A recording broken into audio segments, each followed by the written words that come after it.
femmes, on éprouve parfois de la difficulté à développer et à maintenir notre confiance en nous, parce qu'on a tendance à nous occuper davantage des autres que de nous-mêmes. Pourtant, avoir confiance en soi et s'apprécier contribue au bonheur. Dans cette vidéo, on va voir pourquoi les femmes sont généralement moins assertives que les hommes et surtout, on va voir 5 stratégies pour améliorer sa confiance en soi. C'est parti! Bienvenue sur le quart d'heure #LQH, un rendez-vous qui fait du bien. Je suis Barbara Rebel, coach happiness. J'accompagne les femmes actives à se préparer au bonheur et à bâtir une vie qui leur ressemble. Quelles peuvent être les causes d'un manque de confiance en soi chez une femme? Alors bien sûr, petite précaution oratoire, il va de soi que les hommes n'échappent pas au manque de confiance en soi. Ils peuvent eux aussi manquer de confiance ou d'assertivité suite à une expérience déstabilisante, à un traumatisme de l'enfance, à un discours intérieur négatif ou encore à une autocritique excessive. Mais j'ai choisi ici de m'intéresser aux facteurs socioculturels qui affectent plus particulièrement la confiance en soi chez les femmes. Voici quelques éléments qui peuvent l'expliquer. La violence d'abord. Des études indiquent que les femmes, en particulier les femmes issues de minorités, ont plus de chances de subir des violences de la part de leurs partenaires et des agressions sexuelles tout au long de leur vie. Ces événements, traumatisants bien entendu, peuvent entraîner des problèmes aussi bien d'estime de soi que de confiance en soi. Autre facteur, le régime alimentaire. Et oui, la culture du régime et sa prévalence contribuent au nombre disproportionné de troubles alimentaires et de problèmes d'image corporelle chez les femmes. L'objectivation dans les médias, où le corps des femmes est davantage mis en scène que celui des hommes, peut aussi amener les femmes à rechercher une validation excessive de la part des autres quant à leur apparence. Et bien sûr, tout ça se fait au détriment d'une construction de l'estime de soi qui intégrerait aussi bien des qualités externes, l'apparence physique, qu'interne. Troisième point, les rencontres. La culture de la drague, les doubles standards dans les rencontres, tout ça peuvent aussi également affecter négativement la confiance en soi d'une femme. D'ailleurs, certaines femmes peuvent tout simplement être enclines à ne pas donner la priorité à leurs propres besoins par souci de plaire. Une étude réalisée en 2020 dans une université américaine sur un échantillon de 284 étudiantes a révélé que les femmes qui avaient des relations sexuelles pour plaire plutôt que pour leur propre plaisir avaient une plus faible estime d'elles et étaient davantage susceptibles d'être dépressives que les hommes. Autre facteur possible, le racisme.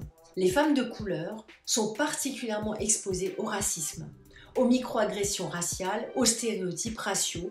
Tous ces facteurs peuvent affecter l'estime de soi, notamment sur le lieu de travail et dans les relations interpersonnelles. Préjugés enfin.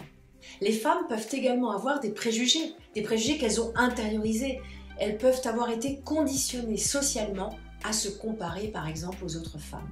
Ces comparaisons malsaines peuvent aussi entraîner une baisse de l'estime de soi. Alors tous ces éléments que je viens de citer ne sont que quelques-uns des facteurs socioculturels qui peuvent impacter la confiance en soi chez les femmes. Mais bien sûr, ce qui m'intéresse aujourd'hui, c'est surtout de savoir comment améliorer sa confiance en soi en tant que femme. Alors, il est important que tu commences par identifier les facteurs de risque qui te sont propres et que tu en prennes conscience. Ensuite, il existe bien entendu des stratégies à essayer pour renforcer ta confiance en toi et c'est ce que je vais te partager maintenant. Je te propose 5 stratégies qui me paraissent particulièrement pertinentes. La première consiste à faire preuve d'autocompassion. Je t'invite à faire l'inventaire de tes schémas de pensée quotidiens. Porte une attention particulière aux ruminations que tu peux avoir concernant le passé, à tes pensées pessimistes concernant l'avenir, ainsi qu'aux déclarations dans lesquelles tu te dénigres. Alors je vais te donner quelques exemples de questions pour y parvenir. Tu peux te demander quelles sont les pensées négatives qui surgissent automatiquement chez toi. Par exemple, je n'aurais pas dû faire ça. Par quelle alternative positive et équilibrée tu peux commencer doucement, lentement, pas à pas, à remplacer ces pensées. Par exemple, Personne n'est parfait, je fais de mon mieux. C'est cela, pratiquer la compassion ou la bienveillance si tu préfères, à ton égard. Deuxième stratégie, développer la maîtrise et l'autonomie. La maîtrise et la réalisation de soi sont des moyens essentiels pour développer et maintenir la confiance en soi. N'hésite pas à apprendre une nouvelle compétence, à t'inscrire à un cours ou à faire de petits pas vers la réalisation de tes rêves. Quand tu te sens capable d'atteindre tes propres objectifs, tu deviens la maîtresse de ton destin. Et ce n'est pas rien dans une société qui nous a peut-être appris à jouer petit et qui peut nous avoir découragés d'écouter nos véritables désirs. Troisième stratégie, pratiquer les modalités de guérison corps-esprit. Favorise l'autonomie et la maîtrise de ton corps et de ton esprit grâce à des pratiques de pleine conscience ou à des pratiques méditatives telles que le body scan ou alors tout simplement une promenade tranquille dans la nature.